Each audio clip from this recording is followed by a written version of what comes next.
They were finished, polished, marketed, posters printed, screenings scheduled, and then something happened. Something in the real world that made these films suddenly feel dangerous. Maybe it was a tragedy, maybe it was a scandal, maybe it was just bad timing. But for whatever reason, the story on screen now echoed something that had just happened off screen. Too closely, too uncomfortably, too perfectly. And so, the studios moved swiftly, but not loudly. No press conferences, no apologies, no public explanations, just edits. Quiet ones. Entire scenes vanished. Dialogue was redubbed. Release dates were delayed without a word. In some cases, entire plot lines were rewritten quietly and without a trace, like the original version never existed. Sometimes it was about respect, sometimes it was about liability, and sometimes, just sometimes, it was about something far more elusive. The fear that fiction had stumbled too close to fact, that an audience might draw connections they weren't supposed to, that a film might say something unintentionally, or worse, too truthfully. In this episode, we're not just talking about censorship. We're peeling back the blackout tape on 15 films that were silently redacted, not for the sake of storytelling, but because reality blinked first. What's more terrifying than a movie mirroring reality too accurately? Fiction is supposed to be safe, a controlled illusion, but sometimes the world outside catches up to the real inside, and the result is too much to bear. These films weren't altered because they were flawed. They were altered because they came too close, too soon, too uncomfortably near the truth. Silent edits, vanished scenes, dialogue replaced with static. The audience rarely notices, but the story once changed never returns to what it was. Maybe that's the real danger of cinema. Not that it imitates life, but that it sometimes predicts it, or worse, reflects it back before we're ready to look. So now, we leave you with a question. Which of these redactions do you think were justified, and which ones were acts of fear? Is protecting the audience a form of compassion, or the first step toward erasing the uncomfortable parts of history? Let us know what you think in the comments. And if you want more truths hiding in plain sight, you know where to find us. World Trade Center, 2006, pre-release edits. Oliver Stone's dramatization of 9/11 was always going to be scrutinized. But what most viewers didn't realize was that World Trade Center itself had been redacted before it ever reached theaters. Initial drafts of the script were more politically charged. Early cuts reportedly featured dialogue questioning the government's response, the nature of the collapse, and even the intelligence failures that preceded the attacks. But by the time the final cut emerged, much of that was gone. What remained was a tight, emotional survival story about two Port Authority officers trapped in the rubble. It was earnest, human, apolitical. Stone, known for provocation, stayed unusually quiet during press. He cited respect and sensitivity, but sources close to the production hinted at pressure studio, political or otherwise, to avoid conspiracy, controversy, or critique. The edits worked. The film avoided backlash, but it also felt restrained, sanitized. When even Oliver Stone pulls his punches, what does that say about who's really writing history? The Towering Inferno, 1974, revisited post 9/11. When The Towering Inferno debuted in 1974, it was hailed as a masterclass in disaster cinema. A glittering San Francisco skyscraper engulfed in flames, helpless civilians trapped above, firemen fighting an unwinnable battle. It was spectacle as art. But after 9/11, the spectacle looked different. Though the film had long since cemented its legacy, networks and streaming services quietly began to rethink how and when they aired it. Broadcasts were paused. DVDs were briefly pulled. In 2001 and 2002, some versions edited or truncated the opening scenes, especially those that showed the grandeur of the building's height or characters joking about safety regulations.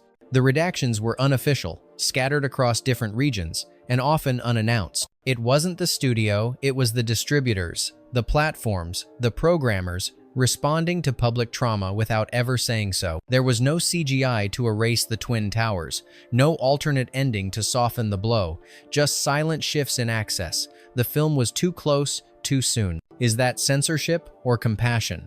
And how do you handle a fictional tragedy when the real world has made it look like prophecy? Death Wish, 2000, 2018. Eli Roth's remake of the 1974 vigilante thriller, starring Bruce Willis, was already treading dangerous ground, centered around a grieving man who takes justice into his own hands after his family is attacked. But the film's original release date, November 2017, mere weeks after the Las Vegas mass shooting that left 60 dead and hundreds injured. The optics were unbearable. A revenge fantasy drenched in gunfire, hitting theaters in the wake of national trauma. MGM delayed the release by 4 months, pushing it to March 2018, but the edits ran deeper than scheduling. Marketing campaigns were retooled.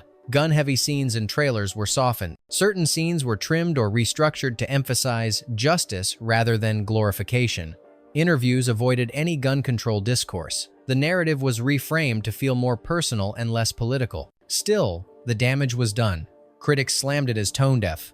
Audiences stayed conflicted. Did delaying Death Wish sanitize it, or simply buy time for viewers to forget just how fragile the line between movie violence and real violence had become? The Interview, 2014. This Seth Rogen-James Franco satire about assassinating North Korea's dictator was always going to be controversial, but what no one expected was a geopolitical cyber attack. After the trailer dropped, and as North Korea issued harsh condemnations, Sony Pictures was hit with a massive hack, believed to be orchestrated by North Korean operatives. Leaked emails, stolen films, internal memos, everything poured into the public sphere. Threats of violence against theaters followed. Sony blinked. The Interview's theatrical release was canceled. Edits were made. Some scenes deemed overly provocative were trimmed. References to real-world diplomacy were softened. The film was ultimately released online and in limited venues, but only after intense public pressure. It was no longer just a raunchy comedy.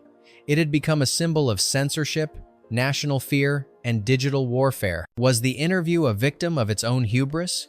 Or did it prove that satire, when sharp enough, can draw real blood? Toy Story 21999, revisited 2019. On the surface, Toy Story 2 is as far from controversy as animation can get. But 2 decades after its release, the film underwent a subtle yet significant redaction, not due to world events, but because the real world caught up to one of its creators. In 2019, amidst the fallout of the Me Too movement and mounting scrutiny over inappropriate workplace behavior in Hollywood, Disney quietly removed a post-credits gag reel from Toy Story 2. The scene in question showed the character Stinky Pete, the prospector, making lecherous comments to 2 Barbie dolls during a mock casting couch moment. In 1999, it played for laughs. In 2019, it echoed far too closely the accusations swirling around major studio heads, including Pixar's own leadership. No fanfare, no statement, just silence. The updated version of the film, distributed on Disney+,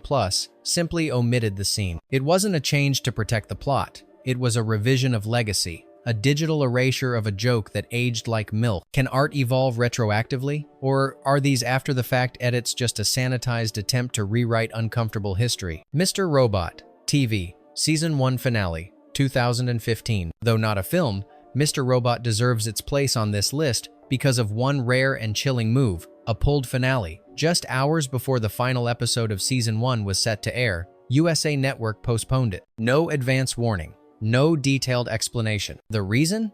A real-life on-air shooting had just occurred in Virginia, where a disgruntled former news reporter killed 2 journalists during a live broadcast. The Mr. Robot finale, it turned out, featured a graphic scene involving an on-air shooting. The episode was delayed by a week and re-edited to remove or soften specific visuals. No statements were made beyond a brief message about sensitivity to recent events. But fans quickly noticed something felt off in the final cut, like a shadow had been blurred out, like a camera had looked away. This wasn't just narrative coincidence. It was a collision between scripted paranoia and unscripted horror. The show had danced too close to the edge and had to step back. Did the show flinch?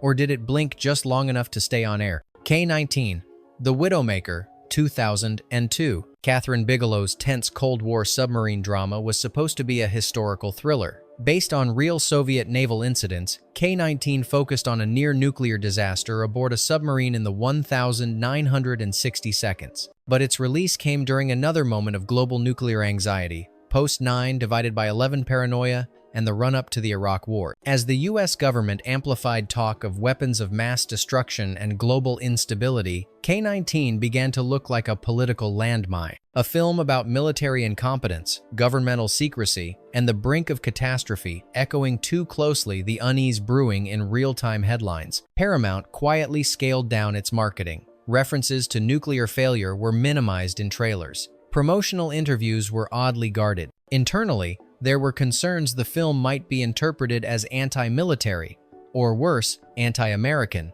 even though the Soviets were the protagonists. The edits weren't drastic, but they were deliberate. Certain lines were softened. Moments of overt criticism were trimmed. It was a historical film, yes, but suddenly, history felt a little too familiar. Did K-19 get lost in translation, or was it a truth the post-9 divided by 11 world wasn't ready to hear? The China Syndrome, 1979. On the 16th of March 1979, The China Syndrome opened in theaters, telling the story of a nuclear power plant whistleblower and a potential meltdown that could render an area the size of Pennsylvania uninhabitable. The film was tense, fictional, and then, 12 days later, fiction became prophecy.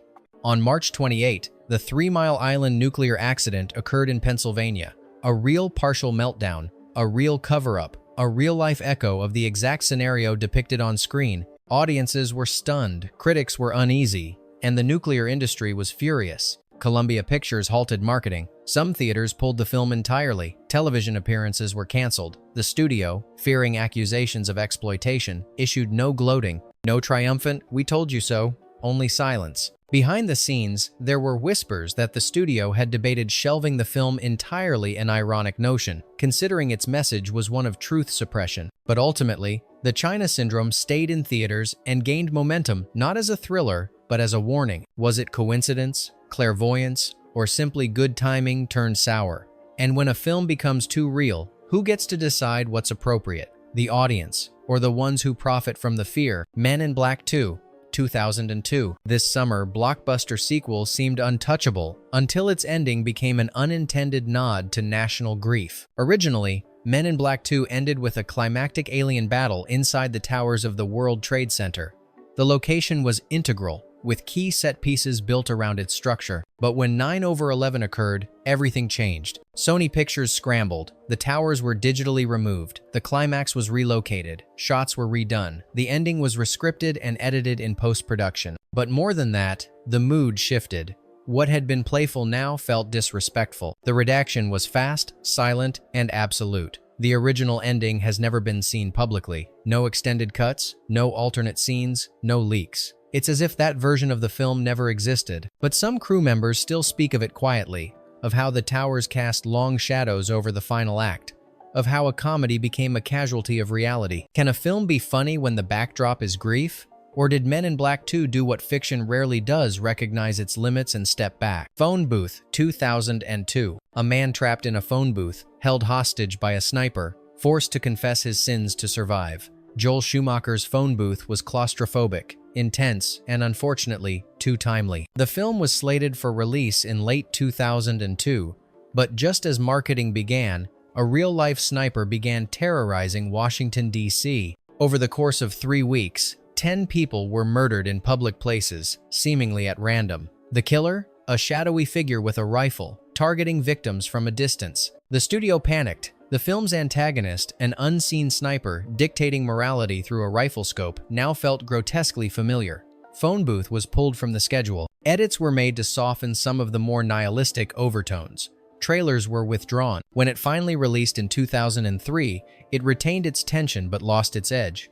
Audiences saw it not as a thriller, but a mirror, one that reflected too clearly. Does timing turn art into exploitation?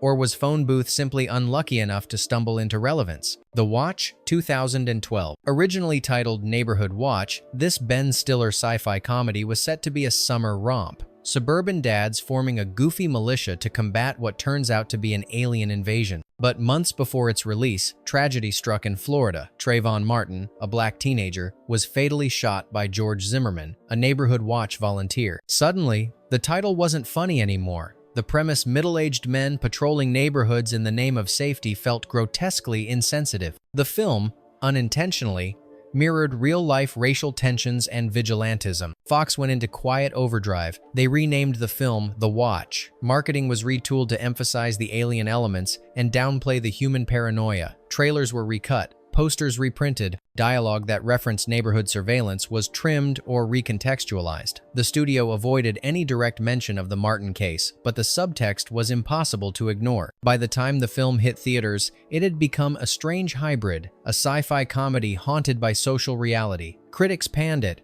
audiences stayed away, the laughter felt hollow. Could The Watch have survived if the world hadn't changed beneath it? Or did the real horror lie not in the alien invasion, but in how easily fiction echoed prejudice? Lilo, Stitch 2002. It's hard to imagine a Disney film being part of a redaction narrative, but Lilo and Stitch holds one of the most quietly altered third acts in animation history, and it all comes down to an airplane. In its original 2001 cut, the climax featured Stitch commandeering a commercial Boeing 747 from an airport, flying recklessly through a city, weaving between skyscrapers, and eventually crashing through buildings in a desperate rescue attempt. It was wild, chaotic, and then 9/11 happened. Disney immediately recognized the parallels. A hijacked commercial airliner, urban destruction. It was no longer a thrilling finale, it was an unintentional reenactment of horror, so they redrew the ending. Entire background plates were changed. The 747 became an alien spaceship. The city became a mountain range. The original sequence was scrubbed from marketing and buried in studio archives. It was a logistical nightmare for animators, but a PR necessity. Most viewers never noticed. Lilo and Stitch released in 2002 to acclaim, but those who knew what was altered could never watch it the same way. The innocence was retrofitted. Is it disturbing that a story about alien misfits and found family had to be censored because of terrorism? Or does that make it the most human Disney film of them all? Spider-Man, 2002. Sam Raimi's Spider-Man was never meant to be political. It was supposed to be a fun, exhilarating origin story about a boy and his power. But in 2001, reality crashed into fiction and left a gaping hole in the film's marketing. The teaser trailer for Spider-Man, released in mid-2001, featured a stunning sequence. A group of criminals fleeing in a helicopter, only to be trapped mid-air in a giant web spun between the two towers of the World Trade Center. It was clever, it was iconic, and it became instantly unusable. After the September 11 attacks, the teaser was pulled from theaters nationwide. Posters featuring the Twin Towers reflected in Spider-Man's eyes were quietly withdrawn. Sony issued no grand apology, just silence and disappearance. But the editing didn't stop at the trailer. Several minor shots of the Twin Towers were removed from the film itself. Dialogue that referenced Manhattan's skyline was trimmed, and in press interviews, the cast avoided discussing it altogether. When Spider-Man finally premiered in May 2002, it was a sensation. But beneath its record-breaking box office lay a strange absence, an invisible redaction. A moment where pop culture had intersected with history, and the web had to be untangled. Was it right to erase the towers? Or should the film have preserved the reality it was born into, no matter how painful? Gangster Squall, Todessinne, Otzraten. When Ruben Fleischer's neo-noir crime thriller was deep in post-production, it had all the hallmarks of pulpy entertainment: Tommy guns, trench coats, and brutal mob justice in 1,940 seconds Los Angeles. But then came Aurora. In July 2012, a gunman opened fire inside a movie theater during a screening of The Dark Knight Rises, killing 12 people. Days later, Warner Brothers faced a chilling dilemma. Gangster Squad featured a pivotal scene where gangsters fired machine guns into a crowded movie theater, filmed in slow motion, and set as a centerpiece of the film's climax. In the wake of the massacre, that scene was no longer just fiction, it was trauma. And so, the studio did what studios rarely do. They delayed the film by 4 months, pulled the scene entirely, and rewrote a new third act. Cast and crew were called back for reshoots. The original sequence vanished, erased not just from the narrative, but from history. When Gangster Squad was finally released in January 2013, it felt disjointed, its pacing erratic, its tone uneven. Critics noted the seams. Audiences felt the absence of something central, and yet, few knew why. The original theater shooting scene has never been publicly released. It lives in rumor, in stills, in script fragments. Was the edit the right call? Probably. But it raises a darker question. When real tragedy and cinematic violence blur, where does storytelling end and accountability begin? Collateral Damage, 2002. It was supposed to be another Schwarzenegger action flick, big explosions, revenge, fueled justice, and America triumphing over foreign terror. But Collateral Damage wasn't released as planned, because in the months before its original fall 2001 release date, the world changed. The film, shot in 2000, centered around a firefighter whose family is killed in a terrorist bombing. The attackers? A foreign militant group. The setting? Urban devastation. And the imagery? Exploding buildings, smoke rising, civilian panic. The problem wasn't fiction, it was proximity. The events of September 11 made Collateral Damage feel too close, too raw, and too opportunistic. Warner Brothers pulled the film from its release calendar immediately after the attacks. But they didn't just delay it, they quietly edited specific scenes. A moment showing a bomb detonating inside an office building was trimmed. Dialogue hinting at Middle Eastern involvement was altered to focus on Colombia instead. Even the trailer was recut, removing shots of crumbling skyscrapers. The film was eventually released in February 2002, 5 months later, to muted reception. By then, audiences weren't looking for cinematic vengeance, they were living through the real thing. And Schwarzenegger's formulaic revenge no longer felt cathartic. It felt displaced. Artificial. But the most chilling question remains, if 9/11 hadn't happened, would Collateral Damage have simply slid into the early 2000s action noise, unnoticed? Or was it always a film waiting to be redacted, only needing reality to call its bluff? Back to the Future Part 2, 1989, revisited post 9, divided by 11. It wasn't meant to be prophetic. In Back to the Future Part 2, Marty McFly travels to the year 2015 and glimpses a future filled with flying cars, holograms, and the World Trade Center still standing tall in the background. After 9/11, some broadcasts of the film, particularly on network television, quietly altered the skyline. Shots that once included the Twin Towers were cropped, digitally masked, or replaced altogether. No public statements, no controversies, just the quiet erasure of a reality that no longer existed. But why change it at all? The film was made in 1989. It reflected the world as it was. Yet in the post-9 divided by 11 media landscape, even fictional nostalgia became politically sensitive. The idea of a future with the towers intact was, for some, too painful. For others, too dangerous. As if acknowledging the past version of the future was a form of denial. The edited versions still surface occasionally quietly altered history, posing as entertainment. Is that an act of healing or a subtle form of revisionism? And if we're willing to edit the future of the past, what else have we already rewritten?